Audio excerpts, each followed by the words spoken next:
Quem é o melhor candidato para a direita em 2026? A presidência? O Jair Bolsonaro. Qualquer proposta de presidência agora, considerando as injustiças que foram cometidas sobre o Jair no momento, é capenga, é falaciosa, é o que o sistema permite. Isso está errado, está errado. Não tem por que estar criminalizando e tornando ele inelegível. Ele tem uma popularidade extrema e legítima, só para fazer essa leitura correta. E tem que ser representado, tem que botar ele em pleito. Não há por que não fazer isso. E qualquer outro que venha da direita, nesse sentido, na minha opinião, considerando se for por causa desses jogos do sistema, não é legítimo. Nós temos um grande problema de sistemas, grande problema. A vitória da direita, ela é avassaladora. É o que a gente viu em vários países onde a direita foi bem representada, tinha um partido, tinha lá todo um quadro de representantes que vem junto, tem propostas mais claras, e também porque a consciência da população está vendo o que é a esquerda. É isso que aconteceu nos Estados Unidos. Em 4 anos de Biden, ficou exposto o plano, as entranhas da esquerda, né? Como é que é o plano, não só de controle local, mas o plano globalista de desarticulação do Estado-nação, de desarticulação da soberania nacional. Eles viram isso com um extremo prejuízo. E até aqueles eleitores que nem eram 100% da direita ou nada da direita, eles viram, poxa, para esse lado nós não queremos ir. Isso não é Estados Unidos. O que a esquerda tinha propondo lá com o Biden é contra os Estados Unidos. Então eles tiveram um movimento pendular e avassalador. Muitas pessoas, inclusive pessoas que já vieram aqui no podcast, que defendem a ideia de que Bolsonaro é um melhor cabo eleitoral do que candidato. Ele pode agir nas duas funções, né? Em termos de unificar e trazer a um plano mais um consenso em torno de grandes reformas. É uma coisa que eu bato muito, né? Não necessariamente ele, né? Mas essa é a parte em que eu vejo como sendo algo necessário. De começar a pautar que tipos de reformas nós queremos ver, né? Isso cabe a todo um movimento de consciência que precisa vir junto. Caso contrário, é só um pleito eleitoral e ocupar espaço e acabou. E achar que está tudo bem com os sistemas, com as instituições, e que se por acaso o Jair Bolsonaro ganhar, aí no próximo vai estar tudo tão bom quanto. Não. Vai voltar, vai regredir ao potencialmente o que a gente está vivendo hoje. Então nós temos instituições deficitárias, né? Precisamos de reforma em praticamente tudo. E é isso que a direita precisa representar. Eu não acho que representa isso ainda. Acho que representa muita coisa de mudança. Mas essa profundidade de reforma de Estado, eu acho que ainda não representa. Mas a gente tem visto o Executivo perder bastante poder em detrimento do Legislativo no Brasil na última década. Nas eleições, a população se divide com relação à eleição presidencial. Assim, você acha que não é a hora do brasileiro escolher melhor o deputado e o senador? Sim. E parar tanto de brigar na mesa do Natal? Então, esse ponto é fundamental a gente discutir isso aqui. Primeiro, queremos ser um país de primeiro mundo? Pergunto para vocês, pergunto para quem está escutando, vocês querem ser um país de primeiro mundo? Você acha que a gente consegue? Qual é o caminho? Qual é o critical path para chegar num país de primeiro mundo? E eu vou dizer, politicamente, é um parlamento forte. É um parlamento honesto, idôneo, representativo, e que, de fato, domine a discussão política e a agenda política. Então, isso é o fundamental. Nenhum país desenvolvido, nenhum, se tornou desenvolvido com um executivo forte. Vamos fortalecer o executivo, bota lá um presidente que vai ser o cara, e faz tudo e papapá. Se você for ver o que está acontecendo agora nos Estados Unidos, eu vou entrar no caso dos Estados Unidos. Todos os movimentos de democratização que aconteceu nos últimos 300 anos significou que os parlamentos, os congressos ganharam mais força do que as outras instituições. E se tornou o fórum de discussão de legislação, de política pública, de organização de Estado, de separação de poderes, de quem faz o que e como, de transparência. É ali o fórum. Você não adquire transparência fortalecendo o executivo. Muito pelo contrário, você viu o que o Lula está fazendo, botando sigilo de 100 anos em tudo. Não, ninguém mexe, porque são as minhas decisões. Mesma coisa com o judiciário, entrega então para o judiciário, vai fortalecer o judiciário. Isso vai ser conduzente a uma democracia desenvolvida? De jeito nenhum. Todos os países se tornarem desenvolvidos precisam de um parlamento representativo. Temos isso? Não, não temos. Precisamos de reforma no parlamentarismo brasileiro. Precisamos de voto distrital para aproximar o eleitor do eleito. Veja o voto proporcional, que absurdo que é.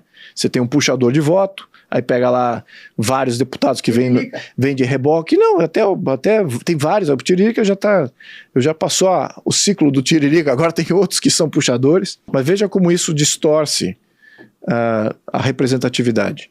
Como é que é feita essa proporcionalidade? Quem é que vai receber voto? Quem é que vai vir junto com ele? Você não sabe como é que é distribuído. A fórmula existe, está lá. Mas é muito difícil para o eleitor saber se de fato vai ser bom. Enfim, tem muitas reformas aí no parlamento que precisam ser feitas. Então, precisa equacionar os poderes. É por isso que eu escrevi um livro, Os 7 Poderes. Essa ideia de ter 3 poderes, isso já acabou. Acabou com até na Constituição norte-americana, não são só 3 poderes. Tem um 4º poder que chama-se federalismo. O poder central norte-americano, do presidente norte-americano, ele é um poder de relações exteriores. Ele não é um poder de governo e interferência na vida do cidadão. Você pode ver. Aliás, as leis federais dos Estados Unidos, elas são sugestões federais. Elas não são leis federais, são sugestões. Elas só se tornam leis federais depois que a Assembleia Estadual aprova. E depois que 3/5 das assembleias estaduais aprovam, aí se torna uma lei federal. Caso contrário, é uma mera sugestão. Então, isso é o que é o presidencialismo norte-americano. Ele é um poder de relações exteriores, de forças armadas, diplomacia, moeda, macroeconômico, e aí ele tem poder. Aí sim é um presidencialismo. Mas do ponto de vista de governo, ele não governa o país. Quem governa o país são os governadores. Então essa é uma distinção muito, muito importante aqui para o Brasil, porque o Brasil foi organizado da mesma maneira, só que é driblado constantemente. Nós não temos o federalismo norte-americano, que limitaria todos esses absurdos que o governo federal está fazendo. Então o que acontece? Nós temos lá um grupo criminoso que assume o poder central, dribla o federalismo e ele controla a vida de todo cidadão. E o cidadão fica sem um recurso de se defender em qualquer fórum. Está sendo praticamente acuado pelo poder federal. E o governador, o prefeito não serve para muita coisa, assim como os vereadores e os deputados estaduais. Ficam completamente à berlinda do que é a coisa pública. Então, tem muita coisa errada no nosso sistema, e uma dessas coisas que a gente está falando aqui é qual é o caminho para um país desenvolvido. E eu garanto para vocês, não é fortalecendo o executivo. É muito perigoso isso aí. É o que forma as ditaduras. E se você for ver no mundo, todos os países com os menores IDHs em desenvolvimento humano, as ditaduras, as tiranias, os grandes escândalos de corrupção, tudo república presidencialista com um presidente forte e um legislativo pequenininho, só fantoche. Se você fala que hoje temos um congresso fantoche, estamos chegando lá. O Brasil é uma jabuticaba, não é presidencialismo, não é parlamentarismo. O parlamento deveria ter poderes, né? Deveria comandar a discussão pública e tal. Mas aí, o que aconteceu? Algumas coisas aconteceram para enfraquecer o parlamento. Primeira coisa, agência reguladora. As agências reguladoras agora são dotadas do executivo. Então, ANEEL, Anatel, CAD, IBAMA, uma lista muito grande de agências reguladoras. Foi criada, são de responsabilidade do executivo. Quem nomeia para essas agências é o executivo. E o que essas agências fazem? Elas fazem legislação. Só que eles não são eleitos. Então foi transferido um poder que era do Congresso, foi transferido para as agências reguladoras do Poder Executivo. Faz tempo, né? Muito tempo, nos anos 90. Isso é estrutural, claro, mas isso é o caminho de fortalecimento do Executivo foi sempre a bandeira da esquerda totalitária. A esquerda totalitária quer um presidente forte. A esquerda totalitária exige o ditador do proletariado, ainda no conceito de organização de Estado. Um cara que vai concentrar todo o poder e depois ele supostamente ia distribuir magnanimamente toda a propriedade privada de uma maneira correta. Essa que era a ideia marxista. Então eles lutam por isso ainda. Você veja, quer um detalhe? Lembra quando o Temer passou a PEC do teto de gastos? limitando os seus próprios gastos, quem foi contra? Ou seja, ele está tirando o poder dele. Ele está limitando o quanto que ele pode gastar, certo? Quem foi contra? A esquerda foi contra. A esquerda foi contra porque falou, não, o presidente não pode ficar limitado nos gastos. O presidente tem que ter gastos, possibilidade de gastos ilimitados. Então, o jogo deles é muito mais de organização de Estado, essa questão de ciclo eleitoral, isso é ok. Eles querem ganhar os ciclos eleitorais, não tenho dúvida. Mas a organização de um Estado totalitário é tão importante quanto ganhar uma eleição. Isso, o brasileiro médio ainda não entendeu isso aí. E não entende que as instituições que foram criadas até agora, todas elas foi pela mão da esquerda, com a chancela do centrão corrupto. É isso que aconteceu. O executivo foi se fortalecendo, agências reguladoras foi um primeiro passo, tirou a competência do Congresso, passou para o executivo, ele nomeia, você vê que eles se degladeiam para nomear quem que vai nomear para o CAD, quem vai nomear para o IBAMA, para o IFAM, todas essas agências aí tem... O CAD não dá dinheiro, outros lugares não. O CAD é o maior banco de investimentos do Brasil. O CAD que aprova a fusão e aquisição, a criação de oligopólios e monopólios. Então, se você hoje quer ser um monopólio no Brasil, se você não tem o seu nomeado lá no CAD, você não aprova. E quanto que custa isso? Que é um cargo burocrático. Será que é só pelo cargo mesmo ou é pelo poder do cargo? É pelo poder do cargo.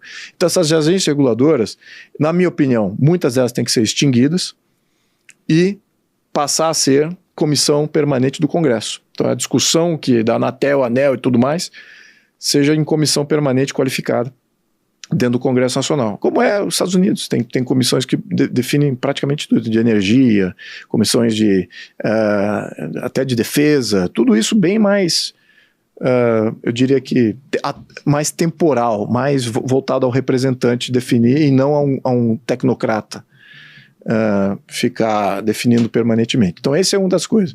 A segunda coisa que veio, teve outras coisas que também fortaleceram, mas teve um ponto que é importante, essa questão da emenda. Que a emenda parlamentar é um pouquinho do orçamento do erário público federal que o Poder Executivo usa para fazer maioria. Que o presidente não tem maioria, é difícil de você obter uma maioria no voto proporcional. O modelo eleitoral gera todo esse arco-íris de partidos. Se fosse voto distrital, concentraria naturalmente em menos partidos, mas com o voto proporcional, você naturalmente faz o contrário, você extrapola, você está sempre botando o partidinho com 1% vai estar lá representado. Então você tem sempre um arco-íris aí, tem que gerenciar. Então é muito difícil de gerenciar com voto proporcional. A maioria dos países saíram do voto proporcional. A França, na Quinta República, adotou o voto distrital, assim como a Alemanha, com o fim da República de Weimar, também adotou o voto distrital. Por quê? Primeiro que não é representativo, segundo que você não consegue fazer maioria, não consegue governar o país. Então o parlamento precisa ter essa mudança. Mas de qualquer maneira, então as emendas são usadas para você formar essa maioria dentro do voto proporcional. É isso que é o problema. Quando você tem um deputado cuja função é legislar e vistoriar o Poder Executivo, e de repente agora você dá mais um poder para ele, que não é constitucional, é o poder de usar a emenda, direcionar a emenda individualmente. E para que ele vai usar isso? Ele vai usar isso para fazer cabos eleitorais, para fazer ali uma composição de base eleitoral para ele, comprar voto diretamente. Então isso está distorcendo o modelo parlamentar, porque agora você tem vários parlamentares que são eleitos, eles não estão lá para vistoriar o governo, eles não querem debater nenhuma política pública, eles não querem fazer mudança nenhuma de sistema nenhum, eles querem só receber a emenda. Para ser reeleito. Para ser reeleito. E eles estão lá só para isso. Claro que alguns até falam, não, eu quero a emenda para ajudar a minha cidade. Podemos até dar o braço a torcer aí, alguns que têm esse grau de honestidade. Imagina o seguinte, hoje eu sou deputado, recebo 30 milhões de reais de emenda para gastar todo ano. É 30, não é mais? Né? Varia, né? Varia. Está numa comissão, está no partido? Não, aí tem as emendas, isso as emendas individuais, ainda tem emenda de bancada, tem depois a emenda de comissão, então essas aí eu não vejo problema, porque é um conjunto que define para onde vai as emendas. Acho que até aí é um debate mais transparente. Agora, quando você tem uma individual, então o que acontece? Você imagina aí, 3, 4 anos de usando emenda, e se eu tivesse má fé, eu estaria usando essa emenda não só para rachadinha, mas também para formar cabo eleitoral. Qual é a chance de uma renovação? Eu já gastei 30 milhões de reais aí formando um nome, formando reputação, tal. comprando voto, qual é a chance de um novo deputado que não tem recurso comensurável, mesmo que ele entre no partido, o partido dê lá 2 milhões de reais para ele fazer campanha, eu já gastei 120 milhões em emenda. Aí chega no processo eleitoral, o novo entrante está completamente fragilizado. Então, essa questão de representatividade, ela fica completamente distorcida. Então, você veja, emenda parlamentar, ela está sendo usada de uma maneira para distorcer o parlamento, e aí um dos problemas, você acaba não tendo parlamento. O PT roubou, admitiu que roubou, devolveu bilhões de erários públicos, e mesmo assim, a população ignora e continua votando nos caras, sabendo que eles roubaram horrores, fraudaram o erário. O brasileiro, ele está muito mais preocupado com o pão para os filhos, comida na mesa, porque é um povo pobre. Como é que a gente vai abrir esse gap do discurso e ir para a prática para mudar esses votos? Convencer esses caras a terem uma vida honesta, a conseguirem mudar de vida. Quando que a direita vai mudar esse discurso? Como é que a gente sai desse gap entre discurso e prática? Porque, na verdade, para a gente mudar o país, a gente tem que ganhar a eleição. E para ganhar a eleição, a gente tem que parar com o discurso e começar a ver a prática. A prática é que as pessoas não estão nem aí se estão roubando ou não, elas querem a comida na mesa. Hoje a direita, ela tem a ver com vontade popular e tem a ver com soberania nacional. É um resgate de soberania nacional, por um lado, que a direita sempre representou. Por outro lado, é de representação da vontade popular de uma maneira muito mais integral contra o sistema. Ela é antissistema. A direita do século XIX, ela era pró-sistema. Ela era o sistema. Então tem uma diferença muito grande aqui. Então, se for desse caso, eu sou da direita do século XXI. E bem da direita do século XXI. Tanto que as minhas propostas são de reforma do sistema. São de mudança, apontar o problema, dizer, ó, o sistema tem problema, temos que reformar. Qualquer discurso fora disso, na minha opinião, é ajudar o sistema. Então, é por aí onde eu trilho. Então, é um discurso radical, é um discurso novo, é um discurso que, de fato, é necessário, mas alguém tem que fazer. As pessoas podem não entender. Podem até achar que o interlocutor é ruim, não gostar, mesquinho, malvado. Mas ela entende a verdade. Quando a verdade ela é dita, ela fala assim, não, peraí. Eu tenho que escutar isso aqui. Porque, de fato, aqui está apontando um problema que eu estou sentindo, sempre senti que era, e agora eu estou conseguindo ver. E eu acredito nisso, mesmo a pessoa não tendo a compreensão completa.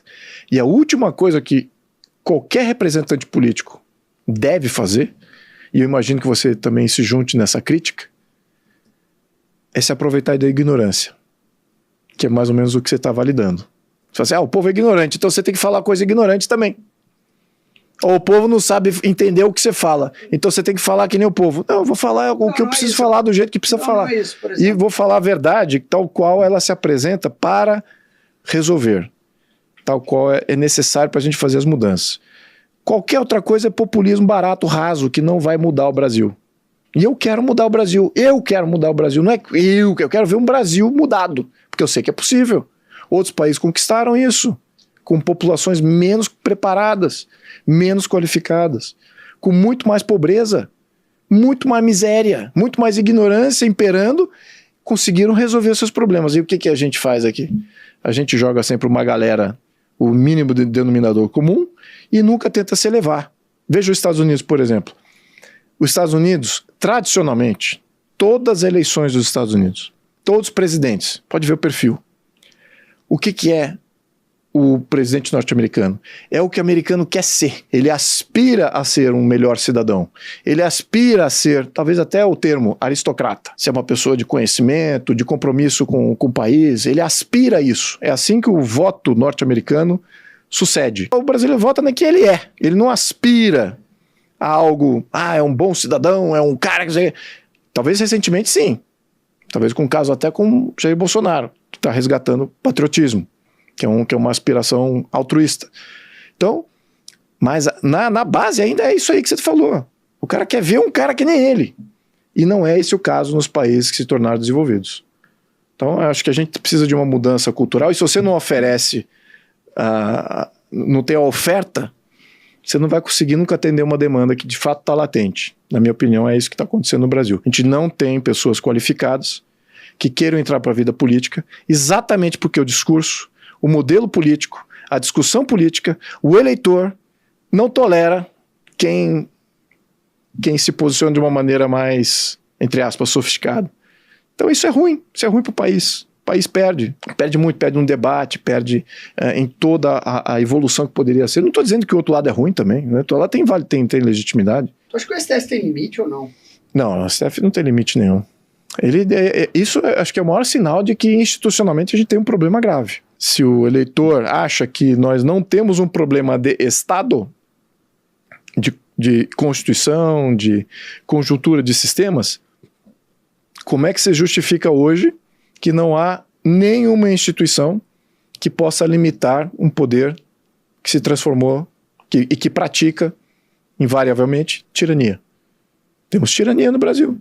Mas o próprio Congresso Nacional pode limitar o STF ou não? Pois é, mas eles conseguiram achar um jeito para driblar exatamente o poder que o Congresso tinha para fazer esse tipo de limite. Mas isso é porque eles ameaçam prender, eles conhecem os rábios presos? Ameaça, exatamente, chantagem, acharques, eles concentraram muito poder, então você tem o STF, ele concentra muito poder. Ele deveria ser só uma corte constitucional.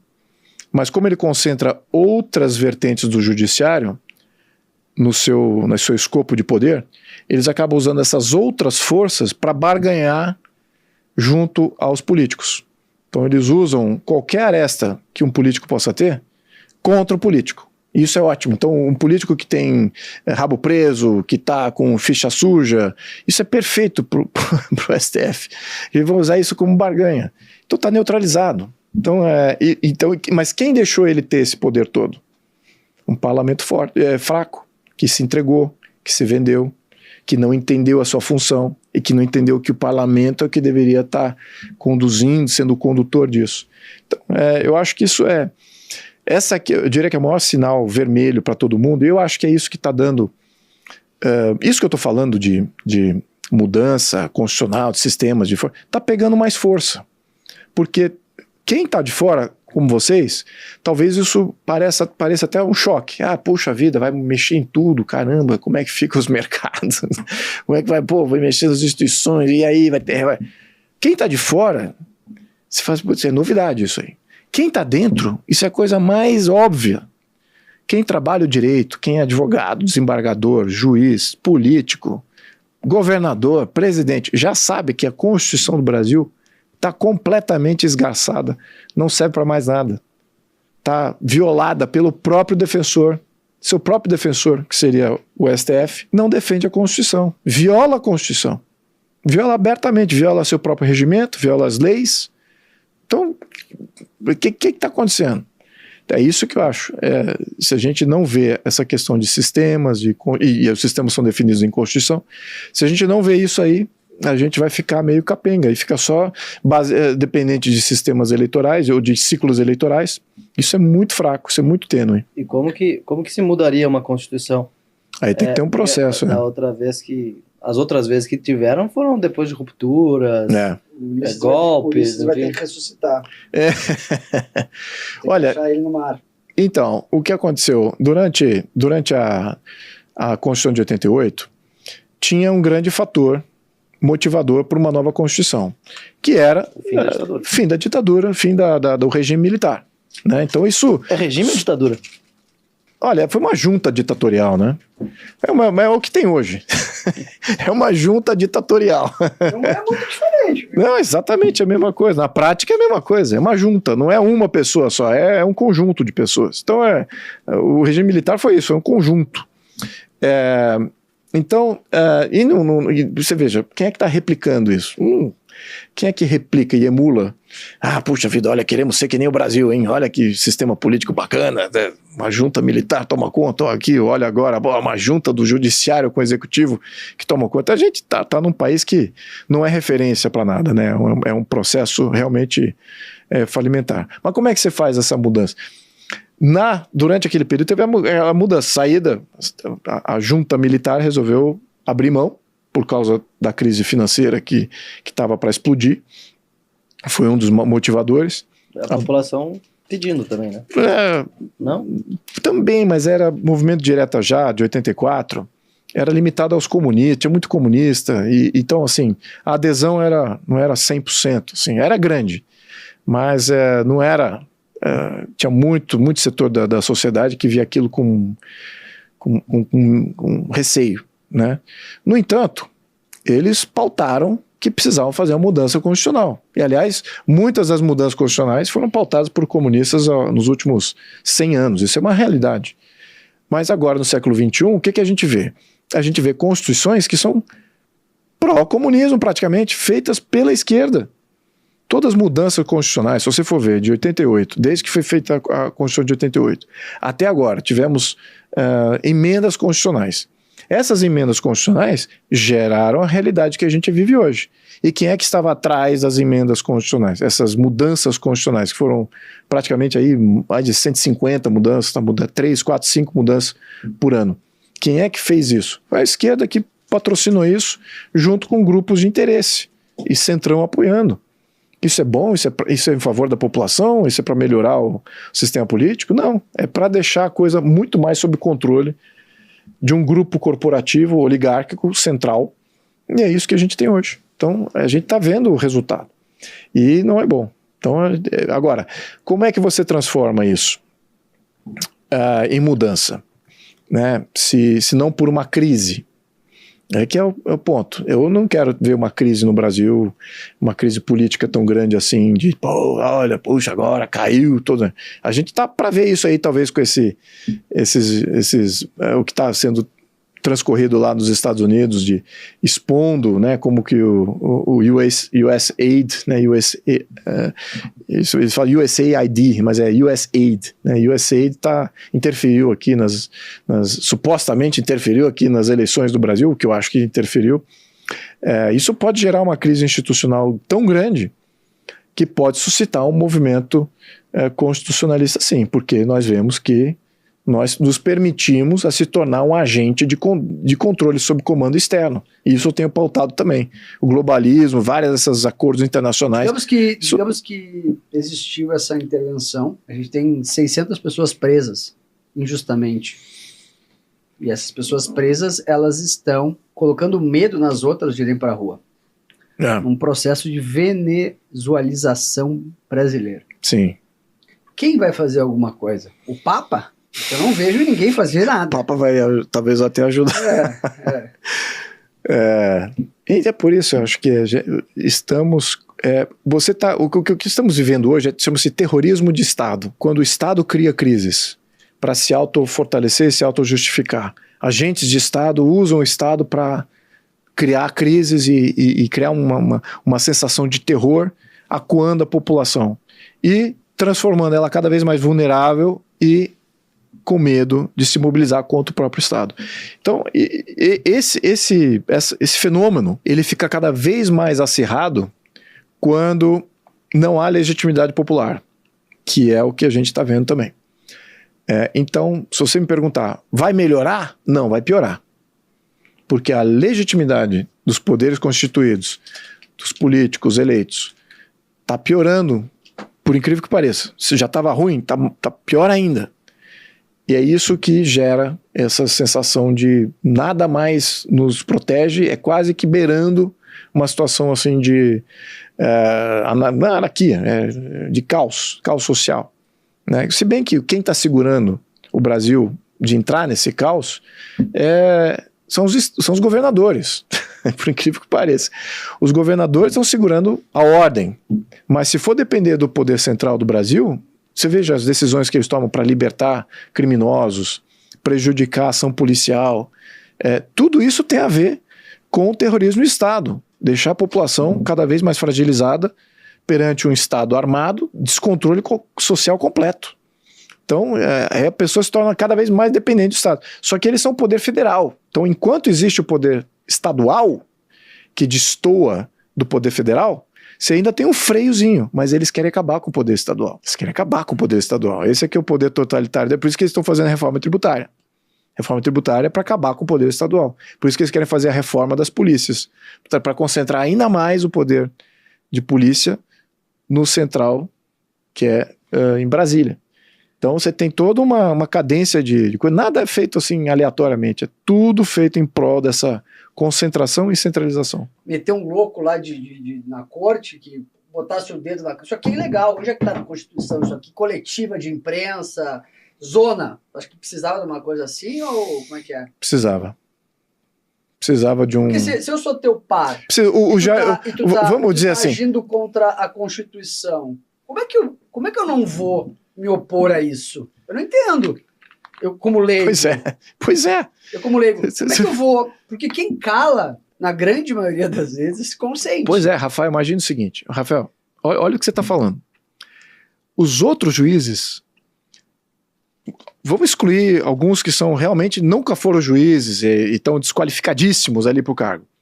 Mas os outros juízes, uma parte boa deles, são professores do direito constitucional, têm livros escritos, fazem cursos de direito constitucional. Como é que eles não reagem quando está havendo a violação do direito constitucional? É isso que é patente, e você, para que entender aí a falência disso aí, é que você vê que o sistema ali tá errado. Então, que tipo de juiz deveria fazer os contrapontos ali, que você apontou? Precisava ter um equivalente. Se tem um equivalente, se tem um lá que está violando de uma maneira tão visceral e draconiana, tem que ter um outro defensor tão vocal e agressivo quanto. E a gente não tem. Então, no STF a gente não tem esse balanço. Quem seria essa pessoa?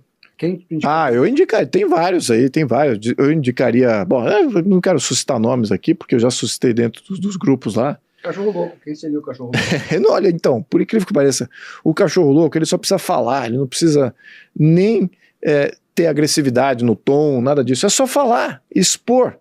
Né? Olha, tá acontecendo isso. Eu gosto muito do desembargador Thompson Flores, por exemplo. Tem o outro, Ives Gandra, filho do Ives Gandra, acho que é Ives Gandra, filho, se não me engano, o nome dele, também foi uma referência minha, eu achava ele positivo. O pai dele certamente é um vocal defensor da Constituição, mesmo que eu seja crítico, eu pessoalmente da Constituição, ele é um vocal defensor, mas a gente precisa de um mínimo, né? Enfim, tem vários que entram, que se qualificariam, que seriam bem da nossa ala. Enfim, isso vai gerar polêmica, eu sei disso, e não sou o melhor até talvez para fazer essa conjuntura nesse momento. Mas tem vários aí, tem vários que eu diria que o que eu vou refletir aqui com vocês é o seguinte: dentro do sistema judiciário, você tem talvez as pessoas mais qualificadas para falar sobre instituições, Estado brasileiro, direito e tudo mais. Só que hoje essas boas vozes estão sendo ou sufocadas, ignoradas ou completamente ameaçadas para não se contraporem a qualquer coisa feita por essa junta que se criou no topo. Então, mas tudo bem, isso tem muita gente. Aquela menina, coitada, foi escorraçada. A Ludmila Lopes Grilo. Exato. Um beijo para Ludmila, inclusive, conheci ela, trocamos o WhatsApp e tudo. Mas isso eu até entendo, num nível mais baixo, né, de juiz e tudo, desembargador, mas um ministro do STF, eu não consigo entender como que alguém desrespeita claramente as leis e ninguém fala nada. Se ninguém fala nada, é porque todo mundo concorda, na minha opinião, na minha visão. Né? E se todo mundo concorda, tá certo. Eu acho que a gente tinha que mudar de alguma forma esse sistema para a gente acabar com essa quantidade de gente que entra na política com o único objetivo, que é desviar erário público ou obter uma vantagem legal. Então, há políticos que de fato valem muito mais do que estão sendo remunerados. Isso não tenha dúvida. Mas a maioria vale muito menos do que está sendo remunerado. É o que eu acho. Tá? E vou dizer mais. Em termos de... na minha opinião, ser político é uma função cívica. Ser político, estar político, ser eleito, é tão para mim está na mesma altura do que ser um cidadão. É o mesmo peso. Um cidadão que se omite da política, ele depende cada vez mais de um político. Então tá errado. Ele precisa depender nem menos do político fazendo mais política, como cidadão, não necessariamente eleito. Por que eu digo isso? Porque na Europa, se você for ver, os parlamentares de lá recebem muito pouco. Recebem praticamente uma gratificação. Os caras são miseráveis. E vou dizer mais, não tem assessor. E se quiser um assessor, ele paga do próprio salário. E não fica com equipes aí fazendo projetos de lei independentes. Tudo é feito pelo partido. Então ele joga lá a ideia para o partido e o partido aqui.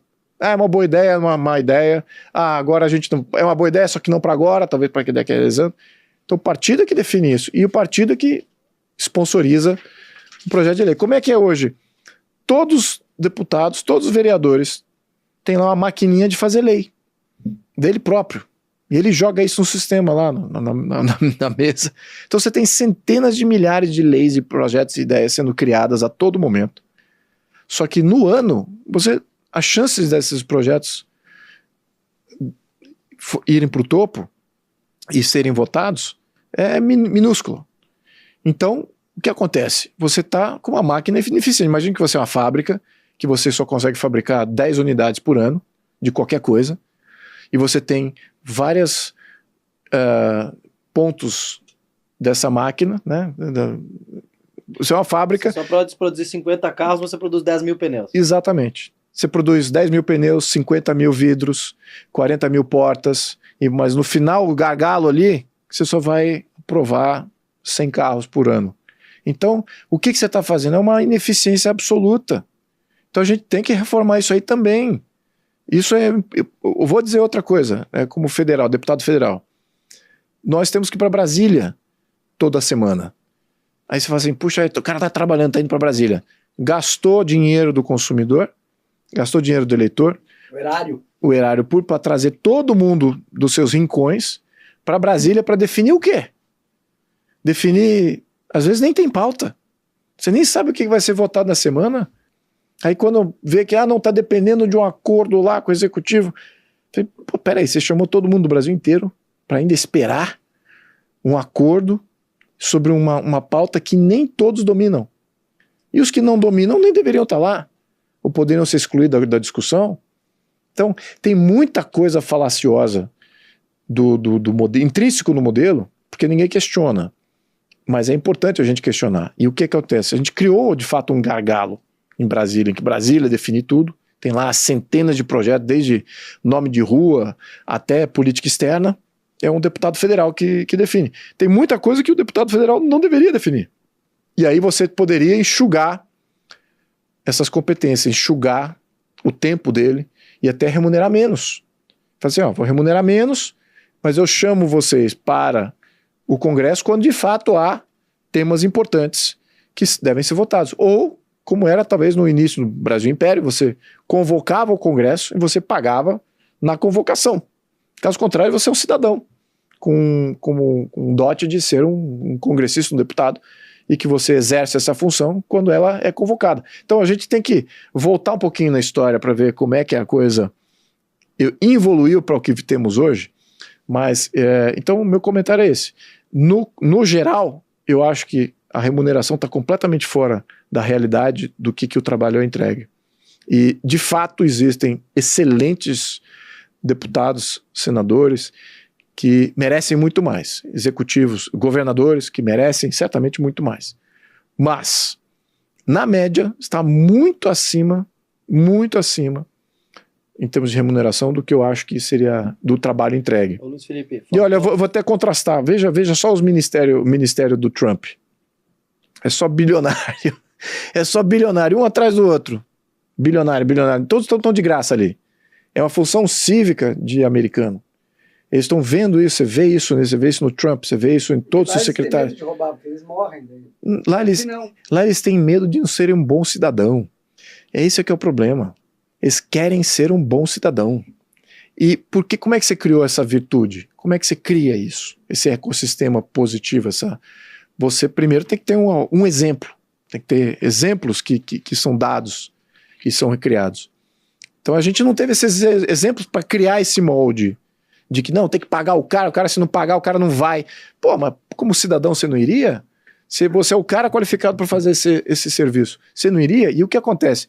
Essa casta, vou usar a palavra aqui do Milei, essa casta que é remunerada, que é intransferível para a livre iniciativa, lembrando, muitos desses aí que estão na coisa pública não tem transferibilidade para livre iniciativa. Não tem como. Esses são os que mais defendem remunerar. Não, tem que remunerar. Porque eles não têm a mesma possibilidade na livre iniciativa. Então eles ficam ali criminalizando os que têm. Ah, você aí que é empresário, não é teu lugar aqui na política, não. Ah, você aí que tem herança e tal, não precisa trabalhar, não vem pra política. Isso é ruim pra você. Que é um negócio de... Entendeu? Então gerou um efeito vicioso que eu acho que a gente precisa mudar drasticamente e criar um efeito virtuoso. Como é que você faz essa mudança? Claro que você tem que ter sistemas, mas você tem que ter alguém para fazer os novos sistemas e as novas forças virtuosas, né? Então é todo um ecossistema que tem que ser recriado. A imprensa formal, organizada, tradicional, ela ainda tem um efeito? Ela tem um efeito destrutivo, ela tem um efeito distorsivo. Então, por isso que eu acho que se ele tivesse reforçado a imprensa, eu não sei se seria, se foi um erro, eu não posso dizer que isso foi um erro. Eu poderia pegar a coisa assim mais do ponto de vista político, de escolhas políticas, enfim. Colocar o Moro no Ministério da Justiça foi um erro? Foi um erro. Acho que ali foi um erro, sem dúvida. Foi um erro para o Moro, foi um erro para o Jair Bolsonaro. Acho que os dois... Você acha que isso manchou um pouco a história da Lava Jato?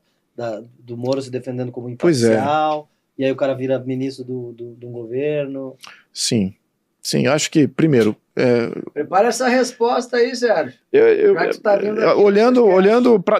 Olhando naquele momento, era difícil dizer. Muito, muito complexo dizer. Porque o Moro, ao menos até aquele momento, e nós ainda acreditamos que isso, é um juiz qualificado, né, muito capaz, e demonstrou sua capacidade fazendo toda a Lava Jato levar a cabo um dos maiores esquemas de corrupção do Brasil, do mundo, né, aliás. Então a condução foi muito boa. Mas como político, aí é outra coisa. Houve excessos na Lava Jato?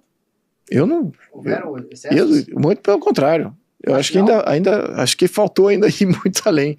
Foi muito positivo até onde foi. Inocente não foi presa de forma indevida? Eu acho que não. Na administração do Estado, você tem dois perfis necessários.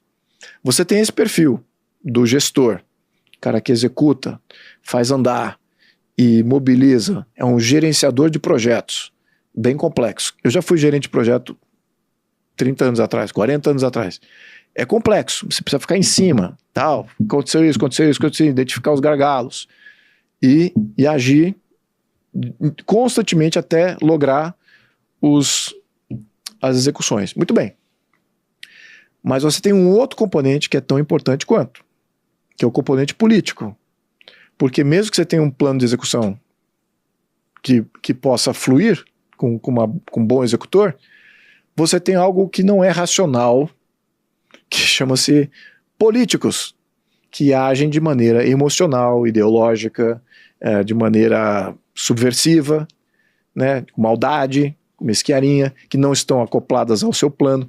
Então eles vêm para subverter, para impedir, para emperrar, para incomodar. Então tem que ter os dois lados. Então você tem que distinguir. Do ponto de vista de execução, é um perfil. Do ponto de vista político, é outro. É outro, completamente diferente. E aí é que entra algo que não é racional. Eu acho que, por exemplo, se você me permitir aqui, vou voltar aqui a falar do Bolsonaro, mas o Bolsonaro é mais esse político. Ele traz para ele essa questão emocional. Ele consegue agregar emocionalmente e fazer, olha, eu tenho essa força para poder neutralizar esse ruído emocional aqui e deixar um operador executar. Então, agora, às vezes pode ser a mesma pessoa. Quer um exemplo de mesma pessoa? Na minha opinião, o Trump é isso.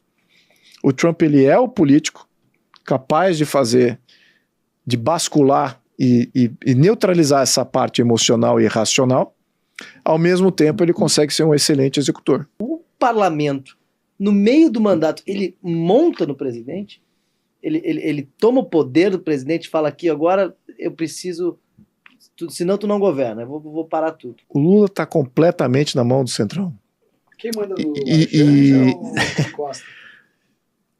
Eu acho que não é nenhum dos dois, é todo um conjunto. São várias forças. Tem forças ideológicas internas, externas, tem grupos externos, tem países que mandam nele, tem organizações supranacionais que mandam nele. Ele entrega para quem pagar mais. E o pagamento não é necessariamente só financeiro, nem todos aludindo aqui que isso tá acontecendo. Mas o pagamento aqui é em apoio político, em proteção política, e eu estou vendo isso, o Brasil está sendo entregue, você viu? Eu já estava criticando o governo lá no início, que estava sucumbindo a todas as forças supranacionais, sucumbindo ao que a Europa queria, sucumbindo ao que a Rússia e a China queriam, sucumbindo a tudo que todos esses países regionais aqui queriam do Brasil. Ele estava entregando. Agora entregou praticamente 14% do território para um grupo administrar aquela área. Então ele está entregando o país. Fora os portos, toda uma série de concessões que ele está fazendo. Está entregando, é o maior entreguista da história. Você é contra a privatização? Está totalmente a favor. Totalmente a favor. Eu acho que a gente não deveria... Não, tem que privatizar. Aí, vender tudo. Tem que privatizar absolutamente tudo. Mas não pode privatizar da maneira tolinha, né? A gente tem que desregulamentar. Não pode ser para os irmãos Batista. Exatamente, privatizar para o irmão Batista é um absurdo. E tem coisas que são estratégicas, sim.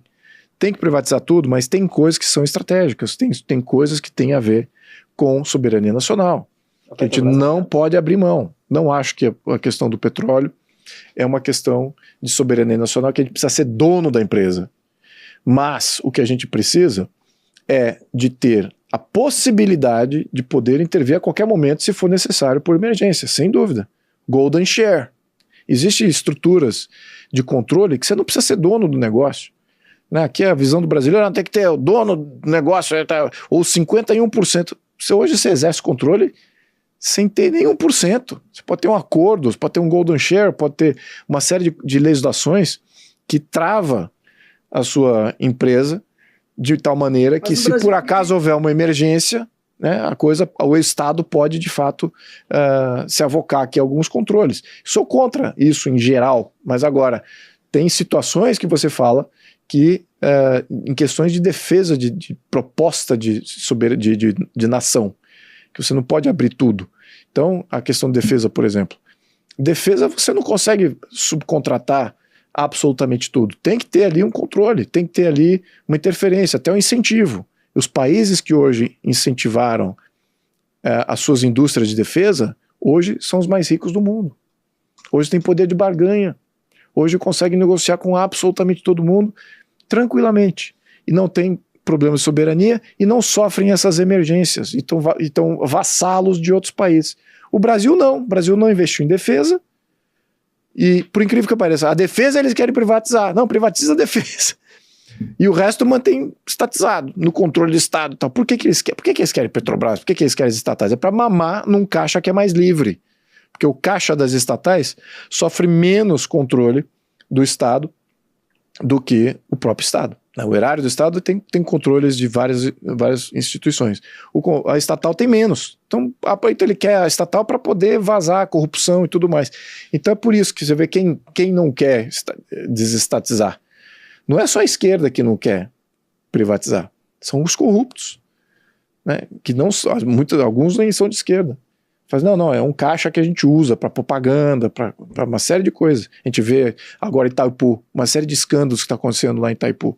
Exatamente, é um caixa mais livre que eles estão usando para fazer assentamento de indígena, uma série de coisas. O que isso tem a ver com Itaipu? A gente ainda precisa de mais ciclo eleitoral para ter mais representantes da direita, para que a gente consiga ter uma maioria. Quando tiver uma maioria, é um consenso em torno do que fazer. Porque um consenso de valores temos. O que é a direita? Deus, pátria, família, propriedade privada, liberdade. O que mais? Qual é o segundo nível de proposta? Como é que a direita é a favor do semipresidencialismo? A direita é a favor do voto distrital? A direita é a favor de uma reforma do sistema judiciário, a direita é a favor de ter toda essa revisão que eu falei com relação aos partidos e financiamento do parlamento. A direita é a favor do federalismo, de fato, de transferir poder do centro para os estados e municípios. Então temos que começar a ventilar isso e a importância de ter esse segundo grau de detalhe como consenso, porque é exatamente aí onde a direita começa a fraquejar. Por causa de uma pequena desavença, pronto, aí fica um xingando o outro, dividindo. Então falta ainda um pouquinho mais de consenso sobre o que é o granular, e a gente ainda não chegou nisso lá, a gente não está lá nesse debate. Eu tento fazer isso, mas eu sou apenas uma das vozes aqui, tentando definir. Fiz até um plano Brasil, em que eu falei, ó, tá aqui o plano Brasil, tem tudo, 60 páginas, descrevendo tudo que tem que ser feito, né? Além disso, tenho livros e tal, mas claro, quem me segue tem como você mencionou, tem um perfil que não é o perfil mais popular, mas eu tenho que acreditar que eventualmente esse perfil mais popular vai querer entender o que eu estou falando aqui, porque é o que é necessário. Esse é o caminho duro mesmo, mas está tudo lá. Então o consenso que eu acho que é o problema. A direita é dividida porque não tem consenso, e no minuto que tiver consenso desses detalhes, esse ruído ele vai diminuir. Ao mesmo tempo, o que amplifica o ruído?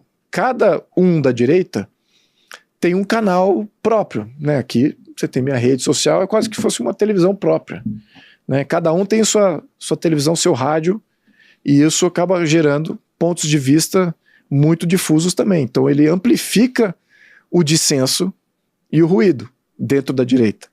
É isso que eu acho que... Por isso que o teu comentário é próprio, que de fato a direita está dividida. É infeliz ver, né? Deveria estar agregando, porque de fato somos poucos, precisamos de todos eles, todas as vertentes, do mais libertário ao mais corporativista dentro da direita. Eles precisam estar unificados. Concordo. Então, por enquanto a gente ainda não estamos lá ainda. O papel do Estado nessa questão de liberdade de expressão, de até onde alguém pode falar qualquer coisa na internet. Esses dias a gente recebeu aqui num grupo uma notícia de que o governo Lula estava propondo uma lei para acabar com o 13º salário. Você acha que a pessoa que cria isso e publica na internet, ela deveria ser punida ou não? Não, de jeito nenhum. Mesmo sendo uma inverdade? Sim, mesmo sendo uma mentira, mesmo sendo uma inverdade, a liberdade de expressão é isso aí. Você tem a liberdade de fazer o que você quiser em termos de fala e expressão. Você pode falar o que você quiser. Mas se alguém... Por exemplo, uma fala racista, ou uma fala... Não, é claro que é claro que tem itens que você fala assim, isso aqui é prejudicial para a liberdade de expressão. Sem dúvida, que tem algum denominador comum que é bem... difícil de definir. Difícil de definir. No entanto, já é um consenso. E a punibilidade, acho que é o que define. Não é o que ele falou exatamente. Então, por exemplo, o que eu estou dizendo aqui? Fale tudo. Você tem direito de falar tudo. Mas você que arca com as consequências do que você falou. Se eu estou disposto a arcar com todas as consequências de tudo que eu falei, fale de tudo. Mas o que não pode existir é a criminalização prévia. Você não pode falar disso, não pode falar daquilo, não pode falar disso, não pode tocar nesse assunto. Pronto, aí você está criando censura. E isso é muito ruim. Tá? Isso que é muito ruim. Você, na liberdade de expressão, no contexto de liberdade de expressão, e eu vejo em países onde você... Na Europa não tem mais liberdade de expressão. Eu estou vendo que lá já sumiu. Eu gostava muito de até de escutar os ingleses, os anos 90, os debates que aconteciam no INBE. Era ofensa para tudo quanto é lado. Eram duros. Os políticos, um com o outro, eram duros, expunham um ao outro. Agora o sistema tomou conta, né? Então você começou a criminalizar alguns comportamentos e algumas falas. Você vê que neutralizou o debate em alto grau. E você tem uma insatisfação popular com os representantes políticos também explodiu. Então lá, por que você não tem liberdade de expressão? As instituições estão falindo. Porque antes você tinha. E as instituições eram abertas a isso. e sofriam os impactos positivos e negativos. Muito bem, agora você não tem mais. Então agora as instituições não valem mais nada, porque elas não são validadas.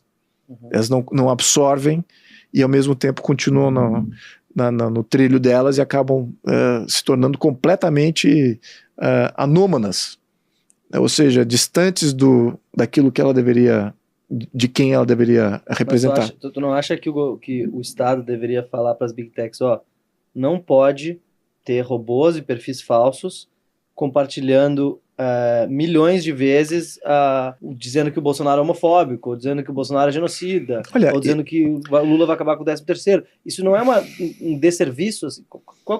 Onde o Estado tem que tocar nessa história? Não tem que tocar nisso. O Estado não tem que tocar, porque a expressão é nossa. A expressão é uma liberdade, é um direito nosso. Mesmo usando um robô no Twitter para multiplicar milhões de vezes aquela não acesse a rede social. Não acesse. Desligue o telefone. Pronto, não faça parte desse canal. Então, é muito simples. Então, por isso que eu digo, é como se, quando você dá ao Estado esse poder, ele pode intervir de tudo quanto é jeito. Agora você está acontecendo o quê?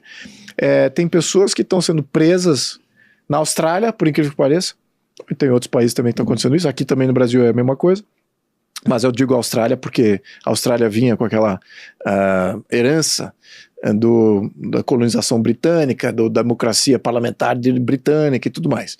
Mas eles aceitaram começar a cercear a liberdade de expressão em alguns itens. Hoje tem gente sendo presa por postagem em Facebook, postagem em Twitter. Na Austrália, não estou falando aqui do Brasil, que tem um Estado de Direito em desenvolvimento. Lá já era considerado país desenvolvido. Então, a mesma coisa na Europa, tem em todo lugar isso. E então, quando você começa a cercear um aspecto, você começa a cercear gradativamente, você dá um poder muito desproporcional ao Estado. A Constituição do Chile ela dizia exatamente isso, que o Estado tem o direito de definir se está tendo equidade social em qualquer âmbito público e privado. Isso é um artigo de uma Constituição gigante que falava de várias outras coisas. Mas esse um artigo dava poder totalitário de intervenção em absolutamente tudo. No seu negócio, na sua família, no seu ir e vir. Então, você veja o perigo que é quando você dá esse pequeno poder ao Estado. Na verdade, é uma grande violação. Então, não podemos... A liberdade de expressão não é para ser definida, ela simplesmente existe, ela não é para ser regulamentada, ela simplesmente precisa exercer, e a autorregulamentação do comportamento ele é feito por seus próprios agentes. Eu sou autorregulado aqui na minha rede social. Se por acaso eu coloco uma coisa que é mentirosa, eu vou ter milhares de comentários falando, isso é mentira, não é assim, olha aqui a foto do que você está falando é ao contrário. Ou se eu errei no meu português, ou tá tudo ali, eu estou sendo eu não preciso de uma rede social, ou pior ainda, eu não preciso de um burocrata falando assim, olha, você fez uma postagem aqui que não é verdade, você está passível de pena de 1 ou 2, entendeu? Não precisamos disso. E claro que você tem toda a dinâmica de conversação com seus seguidores que precisa ser mantido, e é do meu interesse manter o canal, então eu vou me adequar, eu removo a postagem, não faço mais aquela ofensa. Então a autorregulamentação dos meios, a anarquia na questão de livre expressão é a melhor saída. Não há que ter governo sobre livre expressão. E é assim que eu vejo. Meu sonho grande é que o Brasil adote todas as medidas e as instituições e as mudanças para que a gente se torne um país de primeiro mundo.